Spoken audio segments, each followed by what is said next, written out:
Hello, fellow Presbyterians. In this unusual time that we are all living through, we are meeting physically together a lot less and more electronically. At church, we've been having a lot of what we call Zoom meetings, and I know some of you are really good at it. You know exactly what to do. Others of you are struggling a little bit with it, so I thought I might offer a few tips on how to make Zoom work and how to make it work best for you so that the experience is more enjoyable and we can enjoy being together as much as we can in this time when we have to stay in our own homes. So here's a few tips. Tip number one is how to get onto the meeting itself. The easiest way to do it is to simply go to the email that announced the meeting, and in that invitation to the meeting there will be a place for you to click your mouse, and it will take you right to the page where the Zoom meeting is. Follow the prompts on that page and it should open up a screen that looks something like this. It'll look slightly different depending on what kind of device that you're using. A laptop is the easiest device to use because it has a camera and a microphone and a screen all built in together. Your tablet devices are probably similar, but every device will be a little bit different, but for the most part they'll look something like this screen. Once the screen opens, there's a number of different things that you can click on the screen to make everything work right. In the upper right-hand corner of your screen, maybe up there, you will find something very helpful that rearranges the screen the way you would like it. And there's a couple of options you can toggle between. I find one of the most enjoyable arrangements is called the grid view, where everybody that's in the meeting will all show up in a grid all across your screen. But there's a couple other views that you could also use, but that's where you change the different kinds of views. Down on the lower left-hand side of the screen is where you turn your mic on and off, and also where you turn the camera on and off. Knowing where all these things are will help a lot as we have our meeting together. Tip number two, lighting.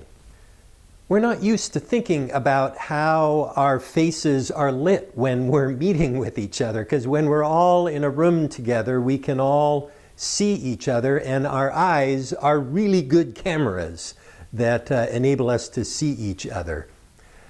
But computer screens and cameras are not quite as good as your eyes. And so there's some simple things that you can do so that you can see others better and that they can see you.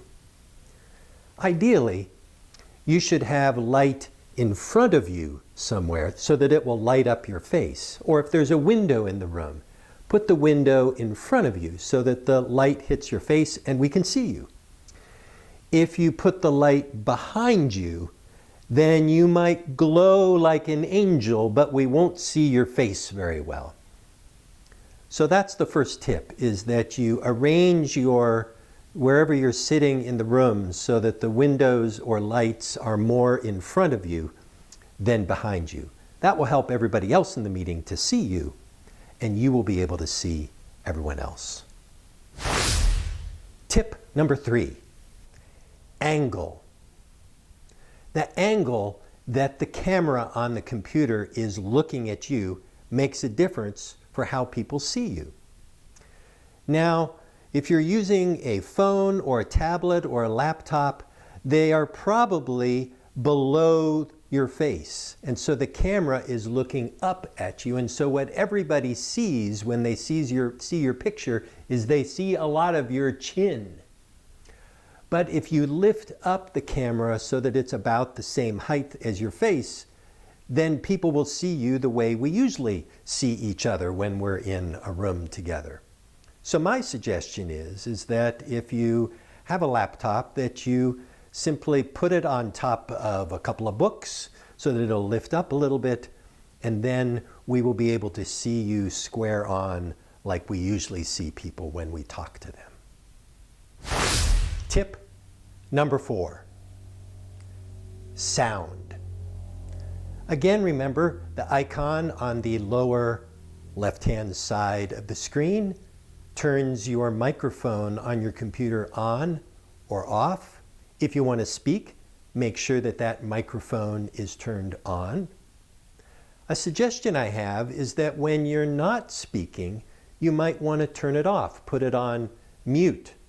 The reason is you might have noticed that in a Zoom meeting, if several people try to talk at the same time, you can't hear anyone.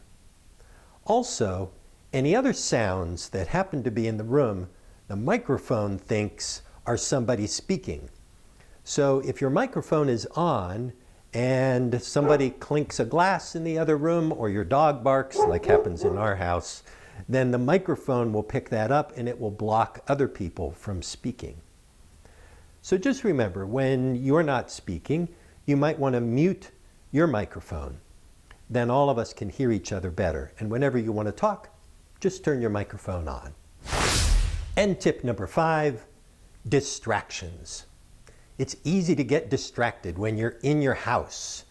So you might want to take a few minutes before the meeting starts to set up the space around where you're going to have the meeting. Find a comfortable place to sit, find a comfortable angle for viewing. Just pay attention to things that might distract you in the middle of the meeting. Finally, relax. We're all trying to figure this out together. Don't worry if the sound is garbled or you can't get things to look right, this new medium. And so we're all going to make mistakes. So relax when you're doing it. Enjoy one another. Enjoy this form of fellowship that we can have together. Be thankful for this kind of technology that allows us to see one another, even when we're not together. It's a wonderful thing. It's a great tool for us to use as a church as we continue to try to connect with one another, even when we can't be together. Thanks for listening. I hope we see you next time that we Zoom together.